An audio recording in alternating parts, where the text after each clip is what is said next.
Trade Secretary Liz Truss has reaffirmed the UK's commitment to joining a mega trade bloc with 11 countries including Australia, Canada, Japan and Singapore. The government minister said the UK would formally request to join the Comprehensive and Progressive Agreement for Trans-Pacific Partnership, CPTPP, shortly. Joining to the group has been a key aim of Boris Johnson's post-Brexit trade strategy. The CPTPP is made up of Australia, Brunei, Canada, Chile, Japan, Malaysia, Mexico, New Zealand, Peru, Singapore, and Vietnam. We will shortly submit our formal request to join this free trade area, Truss told a City and Financial Global Conference. She described the bloc as one of the world's most dynamic trading areas. UK exports of 95% of goods would be tariff-free if Britain's application to the trade pact is confirmed. Britain has already sought deals with a number of countries inside the bloc to help improve its chances of being accepted.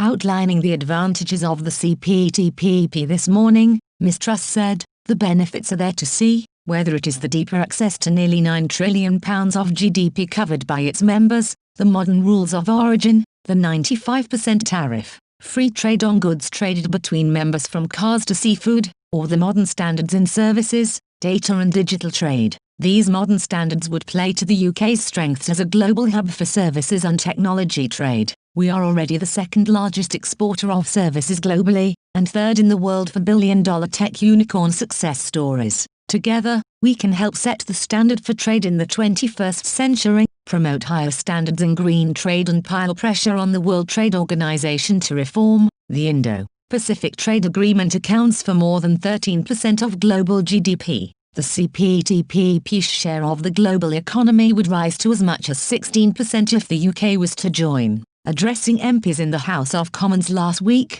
Ms Truss boasted the unprecedented success of her department in securing trade deals over the past 2 years. She said, "In under 2 years we have agreed trade deals covering 63 countries, plus the EU that account for £885 billion.